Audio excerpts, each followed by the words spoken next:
Hello everyone, war machine movie recently release পাইছে। Now এটা একটা science fiction movie, right? Science fiction মুভিতে আপনি যে লেভেলের সায়েন্স ফিকশনটা আশা করেন এটা সেই লেভেলের না। আপনি যদি মেইনলি আর্মিদের ব্যাপারে ইন্টারেস্টেড হন এবং আপনি চান যে এই ধরনের রিয়েল সিনারিও আর্মিরা যেভাবে চলে, তাদের লাইফটা যেভাবে চলে তার মধ্যে কিছুটা আপনার সায়েন্স ফিকশন ঢুকবে, তাহলে এই মুভিটা আপনার জন্য। আমার এই টাইপের পছন্দ হয়। বাট নর্মাল যেগুলো আর্মি মুভি মানে দেখায় যে আমেরিকানরা কোথায় যায়, খুব বীরত্বের সাথে ফাইট করছে, বা অন্য কোনো কান্ট্রিতে আর এক দেশের আর্মিরা, তখন আমার কাছে একটু কনফ্লিক্টিং লাগে। কারণ যেই দেশে ফাইট করতেছে সেই দেশের আর্মি তো সেই দেশের প্যাট্রিয়ট, সেই দেশের দেশপ্রেমিক, আর যে ফাইট করতেছে সে আবার নিজের দেশের দেশপ্রেমিক। তো কাইন্ড অফ পলিটিক্যাল নানান মানে এজেন্ডার কারণে এই দুই দলের আর্মির যুদ্ধ হয়, তো এগুলো আমি খুব একটা এনজয় করি না। বাট এই ধরনের মুভি যেটাতে মনে করেন অ্যাকচুয়াল আর্মির লাইফটাও দেখানো হয়, আবার এক্সট্রা টেরেস্ট্রিয়াল ফাইট আসছে, সায়েন্স ফিকশন, তো এই ধরনের মুভিটা আমার বেশ ইন্টারেস্টিং লাগে। যে পৃথিবীর আর্মি কিভাবে স্ট্রাগল করতেছে অন্য ফরেন এলিয়েনদের সাথে, তো এটা সেরকম একটা মুভি। তারপর এখানে আরও বিষয়গুলো আসে যে মনে করেন কতটুকু ফায়ার পাওয়ারের বিষয় আসে, তারপর সায়েন্টিফিক এলিমেন্ট আছে, সেগুলো প্রদর্শনের জায়গাটা তৈরি হয়, তো এগুলো ভালো লাগে। তবে এই মুভিটা মূলত অ্যালান রিচসন, তাকে ঘিরে মুভিটা আবর্তিত, তার টিমটা থাকে, কিন্তু টিমের খুব একটা যে ফোকাসে আসে কেউ, সেরকম কেউ থাকে না, সেই মূলত ফোকাসে থাকে। তবে সুন্দরভাবে তার আশেপাশের সাইড ক্যারেক্টারগুলো তাকে ফোকাসে আনাটা পারফেক্টলি করে।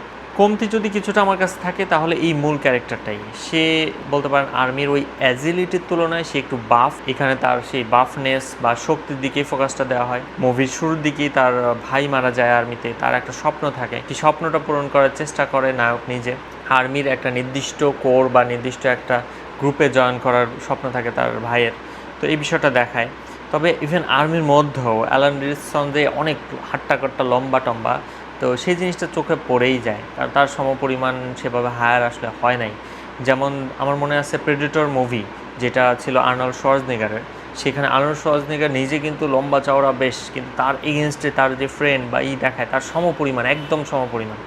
তো এখানে অ্যালানের সমপরিমাণ দেখি নাই, দু একটা জায়গায় তার ফাইটে এগেনস্টে শক্তিশালী দেখানোর চেষ্টা করছে, কিন্তু তার চেয়ে হাট্টাকট্টা, তার চেয়ে বেটার বা তার সমপরিমাণ এটা বোঝা যায় না, কারণ তার যতই ড্রেস খোলা তা পরা থাকুক না, তার ভিতরে যে একটা বিশাল বডি সেটা বোঝা যায়, সেটা টের পাওয়া যায়।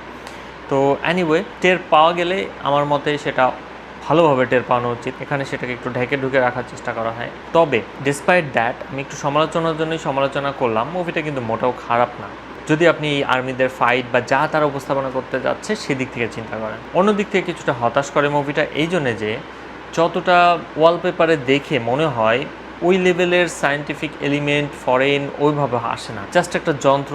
আপনারা যদি ট্রেলার দেখে বুঝতে পারেন যে একটা যন্ত্র, বা একাধিক হয়তো নানান জায়গায় ডিপ্লয় হয়েছে, অন্য গ্রহের এলিয়েন হবে টেকনোলজি, তো সেই যন্ত্রটা কতটা নিখুঁতভাবে নায়কদের দলটাকে ধ্বংস করে সেই বিষয়টা এখানে দেখানো হয়েছে। এটার সাথে আবার পজিটিভ একটা বিষয় আছে যে ওয়াইড স্ক্রিন শট বা যে স্ট্রাগলগুলো খুবই ক্লিন, মানে নেটফ্লিক্সের মুভি যেহেতু, এই বিষয়গুলো তারা ভালোভাবে ফুটাই তুলছে। ওয়েল, আমি বলবো যদি অসংখ্য সায়েন্স ফিকশন মুভি দেখে থাকেন তাহলে অনেক ক্ষেত্রেই মুভি দেখার মতো মুভি পাবেন না। আপনাদের যদি এই পিকুলার টেস্টটা থাকে আর্মি কম্বিনেশন সায়েন্স ফিকশন, তাহলে এই মুভিটা অবশ্যই দেখতে পারেন, আমি রেকমেন্ড করবই। ওয়েল, যদি আপনারা মুভিটা দেখেন তাহলে আপনাদের কেমন লাগে আমাকে জানাতে ভুলবেন না। আর এটাতে ওরকম কোনো খারাপ কিছু নাই, জাস্ট স্ট্রাগলগুলো আছে, ফাইট আছে, গুলি খাওয়া, রক্তর কিছু দৃশ্য আছে, তো সেগুলো যদি সমস্যা না হয় তাহলে ফ্যামিলি নিয়ে দেখতে পারেন। আবার যদি মনে করে না এতটা দেখাবো না, তাহলে না দেখলেও পারেন। একদম ছোট বাচ্চা না দেখে আমার পরামর্শ হচ্ছে কিশোর থেকে অ্যাবভ দেখতে পারেন ফ্যামিলি মুভি। ওয়েল, ভালো থাকবেন সবাই, দেখা হবে নেক্সট মুভি রিভিউ এপিসোডে। Until then, by.